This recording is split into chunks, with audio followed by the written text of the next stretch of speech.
Hello, this is Janet Gallen welcoming you to Love Letters Live. Today's guest is uh, David Friedman. And David's been a guest of mine and talked about so many things, and he's always got something new to talk about. David, I'd like to introduce you right off and ask you just to say the name of your new book, because we're kind of going to focus on that philosophy. My new book is based on my song of the same title. It's called Help is on the Way from Places You Don't Know About Today. Okay, and I'm going to just hold, I have it bookmarked with Kleenex, if you can see anything so tacky. It was the closest thing at hand. But oh, always here. It's always around. Sorry, folks. Anyway, David, may I just catch people up a little bit? Because I know we don't want to necessarily spend time going over old ground. But when you talk about help being on the way, you know something about help being on the way. And I would just like to mention, if I may, because you've talked about it, that you overcame a really debilitating agoraphobia. Yeah, and it's interesting because overcome is not exactly the right word, because the way you overcome things is you have them. So, in other words, I might still, my body might go, my heart might pound, but I go, okay. There's a wonderful story. My friend Lucy Arnaz was giving me a Lifetime Achievement Award. And we were both backstage pacing the floor nervously because she was having to, rave about me, and I was having to accept this award and sing and stuff. And I do something called thought exchange, where you experience your sensations.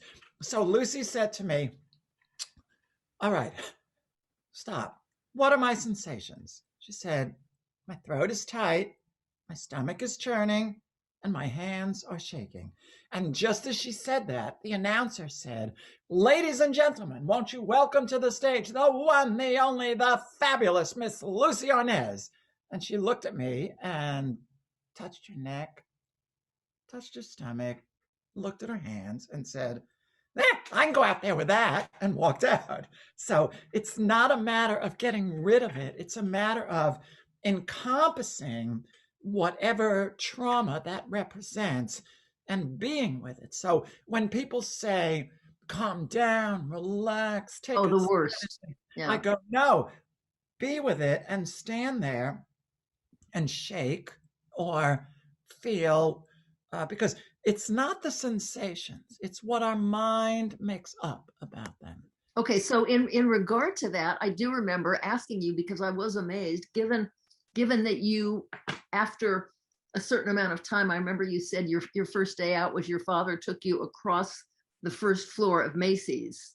And you actually, I told him, I said, drop me off at 34th Street Christmas Eve. It was the busiest shopping day.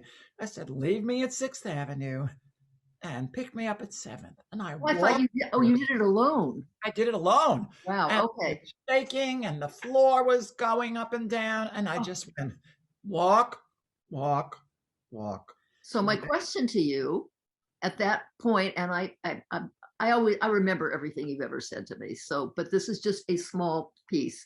And I said, I'm a little confused. How did you go from being so terrified of being in a crowd in a big place that you couldn't do it? You couldn't do it. How did you go from that to being a very successful Broadway conductor, where you are standing, and you said something like, I taped a note to the saying you were so die. I taped a note saying so die. That from Macy's said, I lived. I felt all this, but I lived. And so stand on the podium, and you have these sensations. It's your mind that's saying, I'm going to drop dead, or if I have this, what am I? And so you have to go, this is the sensation. This is the story I'm making up about it. I remember years ago in Thought Exchange, one woman said, oh, I have a pain in my stomach. I said, where? She said, right here. I said, you have a pain in your stomach right here? Oh, no. She said, what? I said, that means you're never going to have a boyfriend. But our mind does that. Yes, our mind does odd things, and then sometimes you have to do reality checks. But let's get to this. So you want to talk just briefly about the song first. Oh, okay. let me just mention to everybody that you are also a very well-known and successful composer. That's Okay. really that's my main thing. Yes, I know it is, but that conductor, of course, Yeah, impresses. Okay, yeah. go ahead. So Nancy Lamont, this extraordinary singer who was arguably one of the greatest proponents of the American classical songbook of the 20th century, I produced her CDs. And she called me one day and said, could you write me a new closing number? I'm getting tired of my number. So I said, what do you want to sing about? And she said, I want to sing about how something that sends people out with joy and with hope and with, a positive attitude.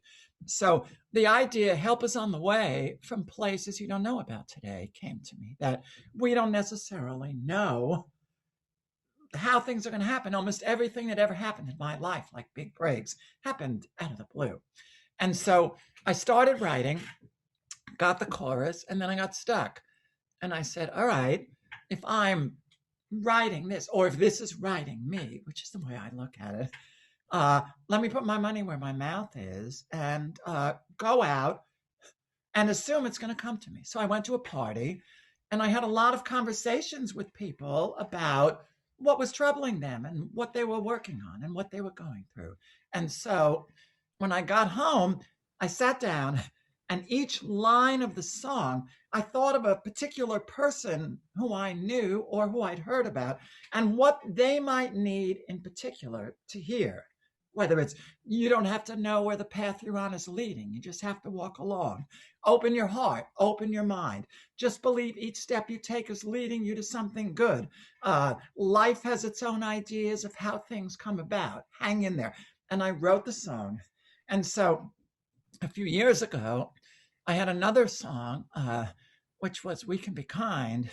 And I made that into a book because I had met a publisher at dinner at your house who asked me about another book I was working on. And when that book got delayed, this idea came up to take that song, We Can Be Kind, and take the title of each chapter and write essays and stories and things I had experienced and people had told me. So I took Help Is on the Way during the pandemic when no one knew what was going on. Mm-hmm. And the object of this book is not me telling you what to do. It's stories that put you in the mindset to say, oh, that could happen. Oh, all was lost. And this thing came from out of the blue. And so it's all stories that you can refer to and that I refer to in my own life to remind me that, oh, I'm never going to work again. Well, wait a minute. I've been there about 12 times and I've maybe that'll happen this time. Or, this is impossible. And then it happened. Or some phone call came out of, nowhere. And so the book is to keep my dream is everybody has it in their bathroom or by their bedside. And you just pick it up when you need a story. I do have a question about all this. I've gone through this book, and the stories are just wonderful. And I'm calling them stories. I should say the realities are wonderful. Yes. Yes. Really. Yes. And I'm guessing, you can say what you think, I'd like you to. You have to be in a frame of mind or insightful enough or clever enough to know when help has come at you from somewhere. I think people sometimes ignore the obvious signs. And go ahead, what do you say to that? Well, this is the thing. You see, the whole premise of my thought exchange work is that we stay away from certain positive thoughts because they become associated with painful things. So if you were a kid and you said, I can do this, and someone slapped you across the face and said, no, you can't, then you quickly learn that that thought, I can do this, gets you a slap. So Mhm. you learn to go right to what I call the protective thought, which is, I can't do this. Now, then, when you go to, I can do this, you're going to feel this discomfort. So, positive thoughts come with discomfort. I tell people when they say, I want to be famous, I want to be successful, I say, great. Are you willing to be that uncomfortable? You know, Barbara Streisand is not comfortable. Oprah Winfrey is not comfortable. They are with that. So often we say we want to have a breakthrough, but the breakthrough puts us back into the original trauma, our protection, we're right back in front of our parents saying, I can do this. Except we're not in front of our parent, but our body doesn't know that. Right. Yes. So we often, yes, don't recognize it or can't take it in Mhm. because it feels too dangerous. Well, let me ask you about a couple of things because I happen, people talk sometimes about sound bites as if it's a negative thing. I happen to love sound bites. Patience isn't my greatest virtue, and so I like 2 sentence lessons. And there are a couple in here, if I may, Sure. that I thought this was just charming, by Christine Kane. I don't Uh-huh. know who that is, but sometimes when you're in a dark place, you think you've been buried, but actually you've been planted. I like that. You And then, know, go ahead. Go ahead. Read me the other one. and the other, I mean, I like them all, but we must be willing to let go of the life we planned so as to have the life that is waiting for us. Joseph Campbell. And so often it's true we don't know what is waiting for us. We never do. Oh, The ceiling could cave in right now. One of my favorite things that I love to say when someone says, I have finally decided to give up control, I go, you had it? oh yes, I saw a wonderful sign once that said something akin to that, and I just loved it. And there's a big sign somewhere, I don't remember where I saw it. It says, uh, "Don't worry, no one's in charge." Yeah, yeah, yeah, great. Yeah. Yes. And you see, the thing about it is, when you say those sound bites, everything, there's a line in the song that says, just believe each step you take is leading you to something good. So uh, there's a wonderful story in there, and it's a famous Buddhist parable. And it's about a poor farmer who's sitting there one day, and a beautiful horse shows up out of nowhere. And the farmer says, how wonderful that that horse showed up. I needed a horse. And the wise Buddhist says, maybe yes, maybe no. The next day, his son is riding that horse and Oh, falls off and breaks his leg. And the farmer says, how terrible that that horse came, so my son should ride the horse and break his leg. And the Buddhist says, maybe yes, maybe no. The next day, the army conscription officer comes and drafts everyone in the village, but does not draft his son because he has a broken leg because he fell off the horse. So any event can be on the way to whatever your thought is. And so what those sayings are saying is no event intrinsically means anything. I mean, I could say, on the way to becoming a millionaire, I lost all my money 3 mm-hmm. times. Mm-hmm. So, and someone else could say, on the way to being terribly poor. I mean, when someone says, I want to be, um, rich and famous, and I say, well, are you willing to be severely molested and impoverished as a child and then be criticized all the time for your weight in public? Because if you're Oh, not willing to be Oprah Winfrey. right, right. And so people take these things and use them one way or another. And at any point, you can't change the event, but you can stop and say, all right, this is happening. Like the last 3 days, I've had several things that were very disturbing in different ways. And I went, oh my God. And then I went, wait a minute. These are putting me back in original Mm-hmm. traumatic places so that I can feel what I didn't feel then. Well, there's also something that it seems to me you're kind of touching on, which is not viewing yourself in any way whatsoever as the center of the universe. I mean, that gets back to being in charge. I tend to micromanage sometimes. I got a Roomba, you know, those robots that vacuum your Oh, yeah, house. you push it around you. I what? You push it around where you Yes, want I it to. micromanaged my Roomba, I realized. And, you know, I'd give it a little kick if I wanted to go in a different direction. I mean, and I realized I'm insane. At some point, you've got to let go. But I want to ask you if you would tell a story, because there is a story in here, and I'm gathering it's about you. Is this story, Don't Give Up the Ship, about you and college and tuition? Uh, Tell me more about the story. What does it started? I'll tell. Well, it starts off when my father got out of the army after World War II. His first Yeah. job. Oh, that is my father. Yeah, Okay, that's will you tell that story about your family and how he was something like what, $500,000 in debt, and he had 900. You well. tell it. My father got out of college. He was a chemical engineer. He got a job as a bottle washer at a paint company. And over the years, he worked his way up to vice president. But he realized it was a family owned business and he'd never be president. So he decided to buy his own business and he borrowed money from his mother in law, from the relatives, from everybody. And they all gave it to him. My grandmother, who had no money, went to her sock drawer and had $10,000 hidden and gave it him. And he started this business. And, you know, it was a paint and varnish company, a lot of chemicals, a lot of stuff like that. And he took a salary cut and he worked and he was building up the business. And one day at 3 in the morning, he got a call that the business had burned to the ground. There were kids Oh, playing with matches and it was flammable stuff. And his secretary at the time came in for 6 weeks without pay.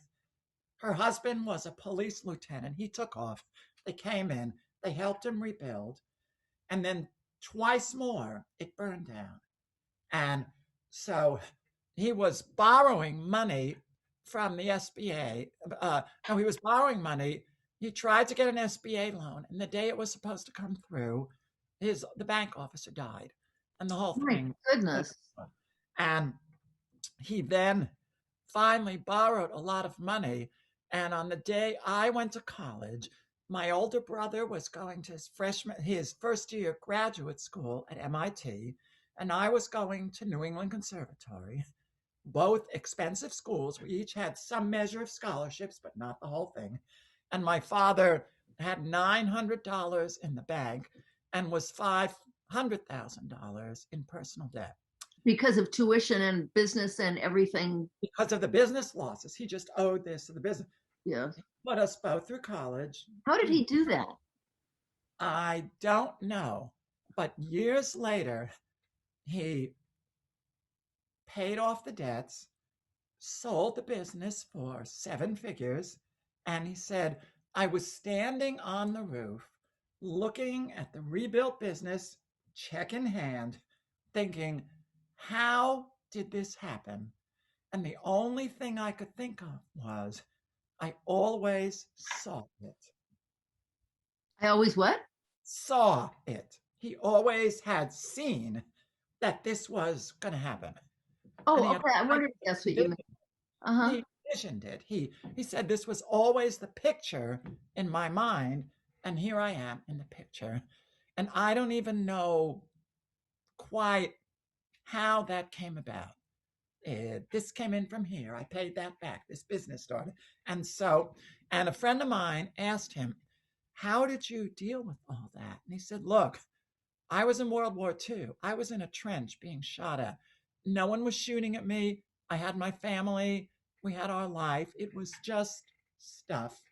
And he held the vision in the face of, because, you know, they say the world is a mirror, but that doesn't mean you're creating the world. It means when you look at the world, you see your thought.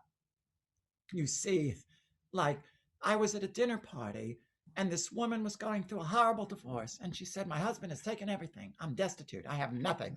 I don't know how I'm going to survive. The only thing he's left me is the apartment. I have to sell it to survive.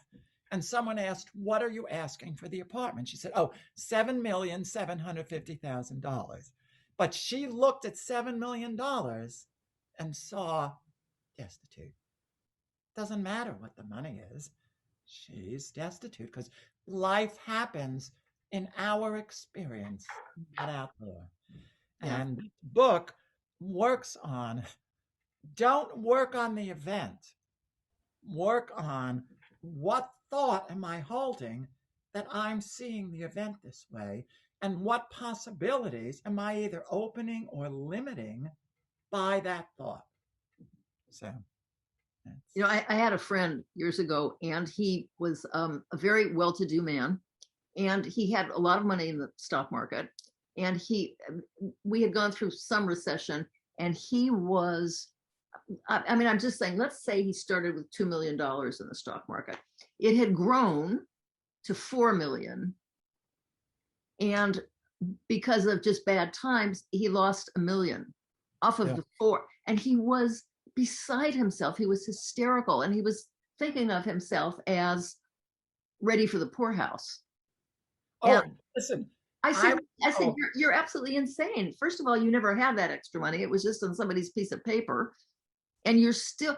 It didn't. How do people do? Yes. I was raising money for a project called King Island Christmas, and it was an Alaskan project. And someone said, "Well, I could introduce you to the guy who owns all the banks in Alaska, but he's had a horrible year, and he's dipped below $1 billion. So he's just, I don't think he'd be up for giving me." Right. I mean, it was. I learned a very wonderful lesson from my mother, quite accidentally. I mean, okay, help was on the way. Yeah. And she was at a dinner party. Maybe it was at our house. Anyway, and there was somebody there who owned, I forget what, but something it wasn't Walt Disney, but it was something huge. Yeah. And complaining that he owed the government $8 million in taxes. And he was so bitter about it. And my mother looked at him and said, "Oh, I wish I owed the government $8 million in taxes." Yep.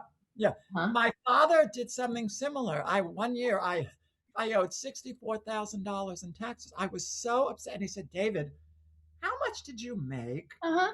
"Oh, $64,000. Just let's take a look at right. that." And I remember when I did my first Broadway show, it was not a hit, but it ran 6 months, and it was kept going. And I was going to the closing night party. It was closing with my father. And I said, "I'm so depressed. My Broadway show is closing." And he said, "Let me ask you, if I said to you last year, 'David, you're going to spend 6 months conducting on Broadway,' what would you have said?" I said, "I would have been thrilled." He said, "You just did." Uh-huh. I'll tell you, I must say, one of the best things I ever saw on Broadway, was a little off Broadway, was your production, Desperate Measures. I know we love Desperate Measures. That was so brilliant. Everything about it. I mean, I'm still smiling, and it was what, like 6 years ago? I wish it would come to San Francisco. No, it was just 2 years ago. And, we had like 14 productions. And of course, the pandemic closed them down. Well, I saw it way before that. I saw it when it doesn't matter. It was 2018. 2018. It ran. Okay. And then the pandemic, I was on my way to Honolulu. I was in Los Angeles. Uh-huh. See the Honolulu production, and it didn't happen. And it's still sitting in the theater, the set, waiting for them to reopen. But we'd love to do it in San Francisco. Oh, it was so much fun and so brilliant, and everybody in it. Okay, I'd love to see it again. You know me, I'm about love letters. And if you were to write one right now, to whom would it be, given all this? You know what? What? This sounds very strange, but I would write one to myself. Oh, good. Saying, "David, from that higher self that knows that help is on the way," and say, "David, calm down and let go and trust. And this is the way you got through the pandemic." The minute the pandemic hit, I said, "All right, I'm helpless here. Open your mouth like a baby bird and see what the universe gives you." And now, as I get back into not knowing what I'm doing, like so many people, I just say, receive, open. So I would say, from my higher self, David, calm down. Remember, you can choose what to focus on. Remember the stuff that happened where it worked out. Remember what life is really about, which is connection and Okay, kindness. so I have one little thing to mention. You're Yeah, saying that I would say. yeah. I hope you'll change that to I will say and actually do it and address it. Put it in an envelope, stamp it, address it to yourself, Mm, mail it. And when yeah, you get it in the mail, it's not at all strange. I encourage this a lot, like in workshops, and yeah. because, first of all, you're part of several important historical areas, music, entertainment, self-help, and spirituality. And I think people find that the you who wrote it and the you who's going to read it are two different people. And Absolutely. oh, good. Absolutely. Okay, I'm glad you can see that. And Abs- then and yeah, then when you get this letter, mhm. open it, have a good time, and then slip it in a book, put it somewhere in your treasure box. Somebody will find it in 50 years. Oh, great idea. Yes. Okay. All Yeah. right. Thank you When for doing this with me. I love doing this with you. It's just I love having conversations with you. Thank you, dear. We'll talk thank again you. soon. And let's just say that, for people who are listening here, you only got one story and a couple of thoughts out of the book. For the rest of it, it's such an easy, lovely thing to read. And when I say easy, it just makes sense. It's easy in that way. So here Mhm. you go, and you can get it on. Well, you can get anything on Amazon, but I don't know if you can get it at It's other. at bookstores. You can get it at all bookstores, Amazon, everywhere. Mhm. Okay, and if you go into a bookstore that you like and they don't have it, they can order it. That's right. They Okay, can. thank you, dear. Thank you, Janet. Wonderful talking to you. Love Mwah. to you. I'll talk to you later, and uh, I will hope that one of these days we can actually sit down like we always used to over dinner together. You in New York or me out there? I'm already thinking about coming out there to speak. So, Oh, so good. Okay. I'll be the first to know or I'll be the third to know. It doesn't matter. very Just so I close. know. Okay. Bye. Bye.